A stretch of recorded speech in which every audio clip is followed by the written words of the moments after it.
अब प्रहलाद जी को लगा कि जब भगवान ने मुझे पिताजी की संपत्ति का वारिस बनाया है, उत्तराधिकारी बनाया है, तो मेरा भी पिता के जी के प्रति कुछ कर्तव्य है।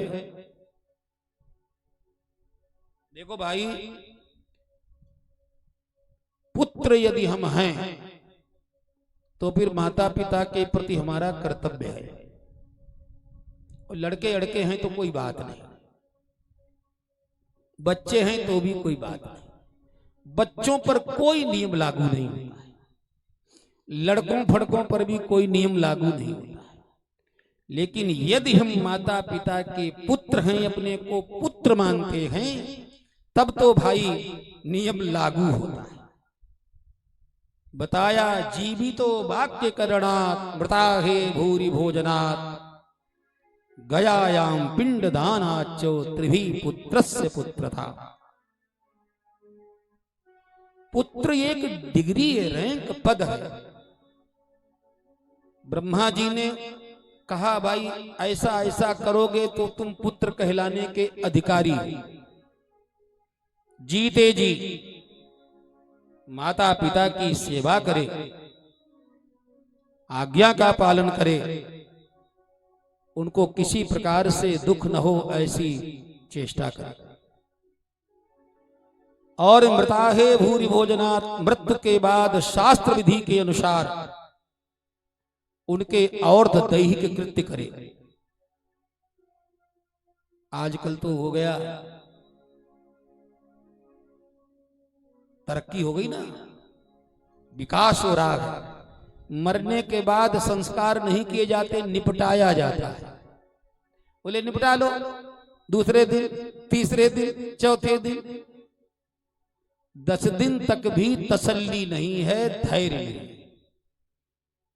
अरे कम से कम 9 महीना तुमको पेट में रखा और सब भाड़ में जाए छोड़ो, तो कम से कम एक एक महीना का एक एक दिन तो तसल्ली करो कम से कम।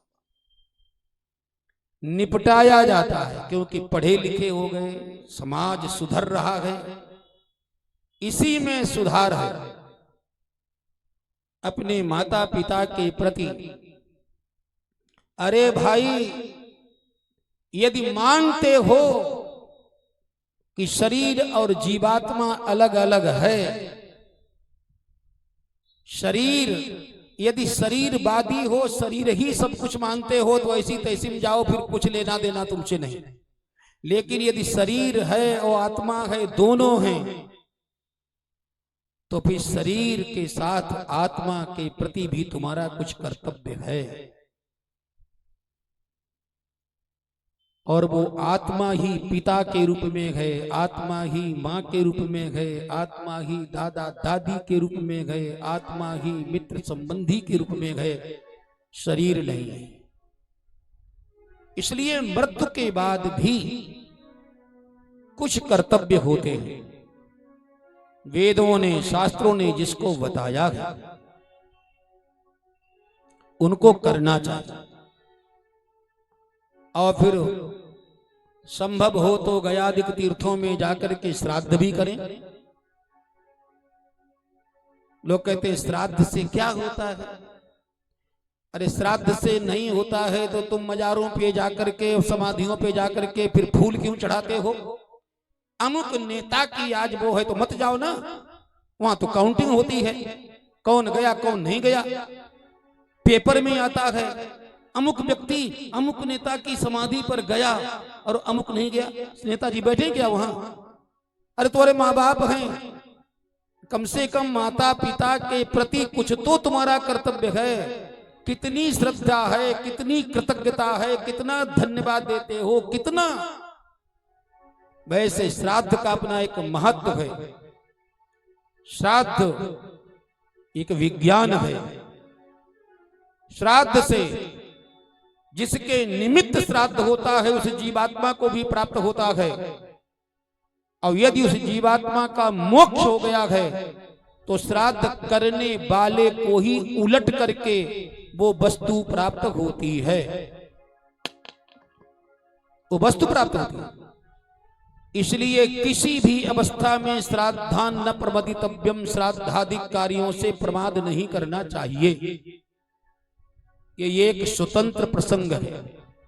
लेकिन ना,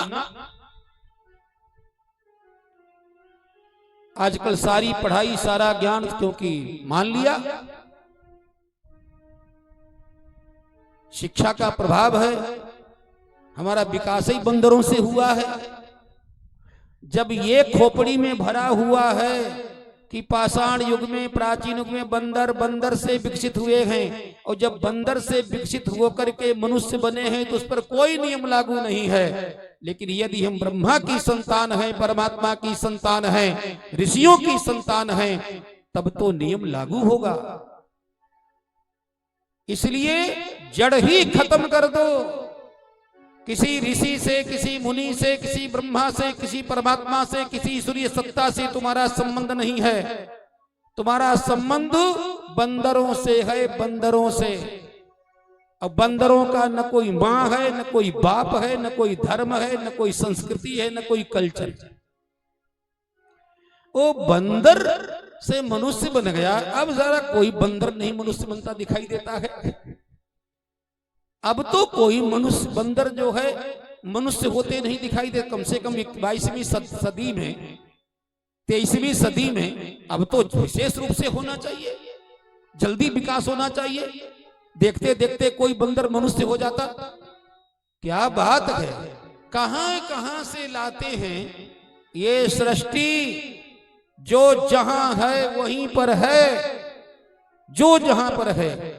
सृष्टि के प्रकरण में बताया, इसकी सृष्टि, इसकी सृष्टि, इसके बंदरों की सृष्टि अलग है, मनुष्यों की सृष्टि अलग है, गधों की अलग है, बैलों की अलग है, पशुओं की अलग है, पक्षियों की अलग है। सबकी अलग अलग सृष्टियां हैं। 84 लाख योनियां सब गिनती शास्त्रों में है। बंदरों की हम संतान नहीं है।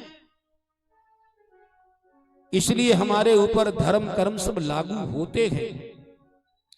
तो पुत्र का कर्तव्य है जो 3 प्रकार जीवितो वाक्य करड़ा पुंनाम नरकात्रायते पितरम सुतः तस्मात् पुत्र इति प्रोक्ता स्वयमेवा स्वयं भुवा। कहते हैं पुम नाम का जो नरक, उससे जो माता पिता की रक्षा करने का प्रयास करे वो पुत्र कहलाने का अधिकारी है।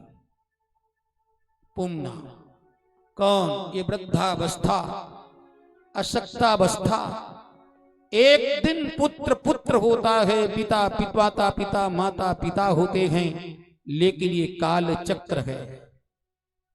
ये काल चक्र बिल्कुल देखते देखते देखते देखते घुमा करके वहां पर ले आता है कि माता पिता संतान की जगह पर पहुंच जाते हैं और संतान माँ बाप की जगह पर आ जाती है। एक दिन संतान अशक्त होती है, कमजोर होती है।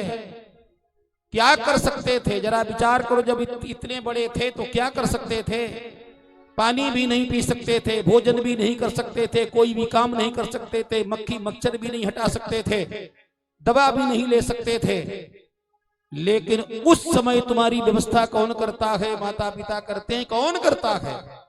वही तुम्हारी सार संभाल, देख रेख, सारी व्यवस्था, प्रोग्रेस, खान पान, दवा व्यवस्था, पढ़ाई लिखाई, आगे बढ़े मेरा बेटा, आगे बढ़े आगे बढ़े आगे बढ़े, वही करते हैं। लेकिन काल चक्र जब राउंड लगाता है तो एक दिन पुत्र जवान होता है और माता पिता उसी जगह पर आ जाते हैं। वृद्धावस्था कहते हैं बालक और वृद्ध एक जैसे हो जाते हैं। बालक भी कमजोर होता है, वृद्ध भी कमजोर हो जाते हैं। तो कम से कम बदला तो चुकाओ।